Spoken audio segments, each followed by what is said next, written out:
Good evening everyone, welcome you all on Free Padhai Tree. So this is a daily dose of English of previous year questions for all the exams. यहाँ पे हम लोग previous year के जितने भी questions English का paper जो भी हुआ है उसके अंदर आए हुए हैं वो सब के सब सारे के सारे क्वेश्चन हम लोग यहाँ पे डील करने वाले हैं. 75 वर्ड्स हम लोग कवर करेंगे, वो भी 15 मिनट्स में. ठीक है, तो सोचिए आपकी वोकैब कितनी ज़्यादा स्ट्रांग हो जाएगी. और this course is basically presented by me Vijayshree Rathore. यहाँ पे आप मुझे अनअकैडमी पे भी इस नाम से फॉलो कर सकते हैं.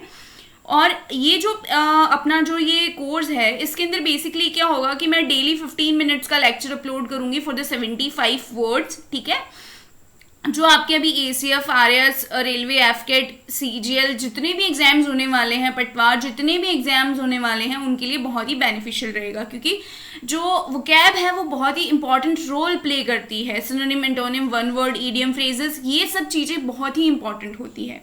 सो फॉर मोर अपडेट्स आप मुझे फ्री पढ़ाई ट्री अगर आपने सब्सक्राइब नहीं करा है तो प्लीज़ उसको सब्सक्राइब कर लीजिएगा. अभी हम लोग हमारा जो क्वेश्चन है वो देखते हैं कि क्या हमारा जो फर्स्ट क्वेश्चन है. तो हमारा जो यहाँ पे फर्स्ट क्वेश्चन है वो है select the synonym of the given word. तो स्टैश है एक वर्ड और उसके 4 आपको ऑप्शंस दिए हुए हैं, यानी कि total 5 words. Dirt, deficit, lack और कैश. स्टैश का मतलब होता है टू स्टोर स्पेशली, मतलब किसी भी एक स्पेशल चीज को स्टोर करना. ठीक है, डर्ट का मतलब यहाँ पे होता है कमी, डेफिसिट का मतलब भी यहाँ पे होता है कमी, लैक का मतलब भी यहाँ पे होता है कमी, और जो कैश का मतलब होता है वो उसका आंसर हो जाएगा to store specially. Okay, so this is going to be the right answer. Next question हम लोग हमारा देखेंगे यहाँ पे. कॉन्ट्राइट एक वर्ड है. कॉन्ट्राइट का मतलब होता है पछतावा.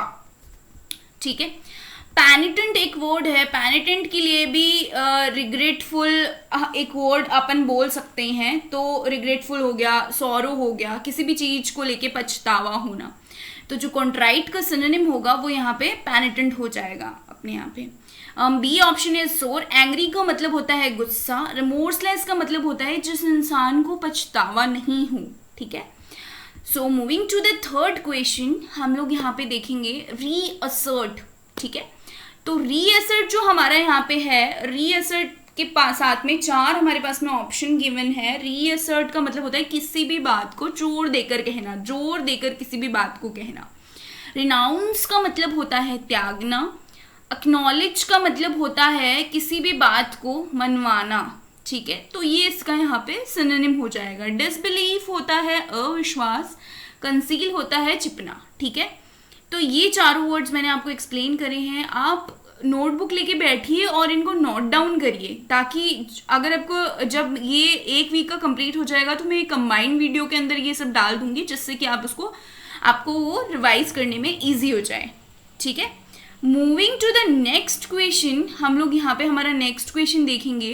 प्रीपोस्टरस का मतलब बताना है. प्रीपोस्टरस का मतलब यहाँ पे होता है कि कॉन्ट्रेरी टू द रीजन, मतलब कोई भी लॉजिक के अपन बोलते हैं ना, लॉजिक के ऑपोजिट. ठीक है, अब्सूर्ड का मतलब भी सेम यही होता है, इलॉजिकल कोई भी बात करना. तो ये इसका सिनोनिम हो जाएगा केयरफुल, ध्यानपूर्वक. कैजुअल होता है किसी भी चीज़ को सीरियसली ना लेना. और डेटरेंट होता है काम करने से रोकना. तो ये पिछले साल के आए हुए वर्ड्स हैं, तो प्लीज़ इनको हल्के में मत लीजिएगा, बहुत हैवी वर्ड्स हैं. क्योंकि ये जो लास्ट ईयर के जो सिनोनिम, एंटोनिम, इनके पास में कोई वोकेबलरी नहीं थोड़ी आती है. ये लोग लास्ट ईयर के जितने भी एग्जाम्स हुए हुए होते हैं आप उठा के देख लीजिएगा, वहीं से आपके सिनोनिम, एंटोनिम, मीडियम फ्रेजेस वहीं से रिपीट होते हैं. तो ये करना बहुत ही ज़रूरी है क्योंकि ये प्रीवियस ईयर के क्वेश्चंस हैं. So moving to the next question, यहाँ पे हम लोग बात करेंगे कंसोलिडेट. कंसोलिडेट का मतलब होता है संगठित. सेंट्रलाइज का मतलब भी यही होता है संगठित. वैरायटी वेरी से बना है. डिक्लेयर का मतलब होता है घोषणा करना, और अनाउंस का मतलब भी होता है घोषणा करना. ठीक है, मैंने ये वर्ड्स ऐसे ही नहीं उठाए हैं, ये लास्ट ईयर के क्वेश्चन पेपर्स के वर्ड हैं. तो प्लीज़ इनको बहुत ही ध्यान से देखिएगा क्योंकि बहुत बार रिपीट होते हैं. Moving to the next question हम लोग देखेंगे अबैंडन का मतलब होता है त्यागना. ठीक है, फॉरगो का मतलब भी होता है त्यागना. परस्यू का मतलब होता है पीछा करना. स्कार्स होता है दुर्लभ, और स्वेल भी होता है दुर्लभ. स्वेल भी होता है, स्वेलिंग आ जाती है ना, उसके लिए वर्ड यूज में है. तो बेसिकली अबेंडन के लिए जो सिनोनिम यहाँ पे समानार्थी जो शब्द होगा वो होगा फॉरगो, ठीक है। ये इम्पॉर्टेंट इसलिए है क्योंकि लास्ट ईयर के पेपर्स में आए हुए हैं। मैं बार बार आपको ये चीज़ इसलिए बोल रही हूँ क्योंकि आपको कहीं ऐसा ना लगे कि ऐसे ही वर्ड्स उठा लिए गए हैं और उनके लिए सिनोनिम बना दिए गए हैं। Moving to the next question, हम लोग यहाँ पे देखेंगे ऑब्सेशन, ठीक है। ऑब्सेशन का मतलब होता है किसी भी चीज़ से बेहद लगाव होना, ठीक है। अपन बोलते हैं ना ऐसे कि यार ये इंसान तो, कई लोग ऐसे होते हैं सन ग्लासेस को लेके बहुत ही ऑब्सेस्ड होते हैं कि यार उनको बहुत पसंद होते हैं। प्री ऑक्यूपेशन, ठीक है, तो प्री ऑक्यूपेशन भी ऑब्सेशन से ही रिलेटेड है। सस्पिशियस का मतलब होता है शक, फ्रस्ट्रेशन होता है झुंझलाहट, डिजेक्शन होता है मतलब किसी चीज़ में नहीं हो पाना, सिलेक्शन लाइक जैसे फ्रस्ट्रेशन होता है कि हमारा यार एग्जाम हम लोग पढ़े जा रहे नहीं हो रहा, तो वो फ्रस्ट्रेशन आ जाता है। डिजेक्शन इज कि हम लोग कोई एग्जाम दे रहे हैं और उसमें हम 22.25 मार्क्स से रह गए, हम लोग 1 मार्क्स से रह गए, तो बहुत ही ऐसा डिजेक्टेड फील होता है, ठीक है। Moving to the next question, हम लोग यहाँ पे देखेंगे वल्गर। वल्गर का मतलब होता है गंदा, तो सेम एज नेस्टी का मतलब भी होता है गंदा। सिविल का मतलब जो सिविल सोसाइटीज होती है लाइक दैट। गाउडी का मतलब होता है भड़कीला। डेब्यूटेंट का मतलब होता है किसी भी काम को सबसे पहले करना या फिर सबसे पहले अपनी उपस्थिति दर्ज कराना, ये मतलब होता है डेब्यूटेंट का। Moving to the next question, हम लोग देखेंगे रेस्टिव। रेस्टिव का मतलब होता है जो बच्चे होते हैं ना छोटे छोटे हमारे घर पे आते हैं, ये चीज़ उठाया वो उठाया, ये पटका वो पटका, मतलब चैन से नहीं बैठने वाले, तो उनके लिए रेस्टिव वर्ड आया है। तो ये रेस्टलेस जो है ये इसका सिनोनिम हो गया।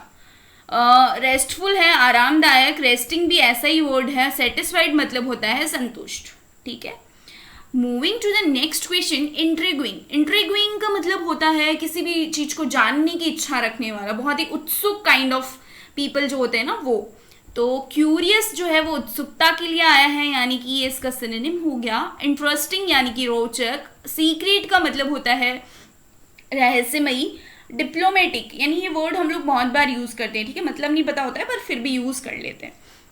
डिप्लोमेटिक का मतलब होता है जो इंसान बहुत ही, अपन बोलते हैं ना यार ये इंसान बहुत डिप्लोमेटिक है, काइंड ऑफ कि यार ये इंसान जो है वो बहुत ही नपा तुला बोलता है, मतलब जितनी ज़रूरत होगी उतना ही बोलेगा और बहुत नपी तुली बात बोलता है, एक्स्ट्रा कुछ नहीं बोलता है, ऐसा इंसान।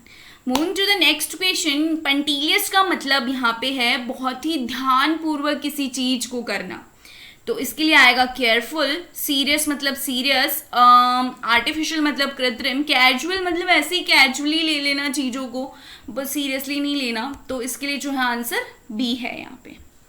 Moving to the next question, हम लोग यहाँ पे देखेंगे पेंशन। पेंशन का मतलब होता है किसी भी चीज को लेके रुझान होना। इंक्लिनेशन का सेम मतलब होता है रुझान किसी चीज को लेकर। आर्ट मतलब होता है कला। स्ट्रेंथ बहुत ही इजी सा वर्ड है। डिजायर मतलब होता है इच्छा, ठीक है।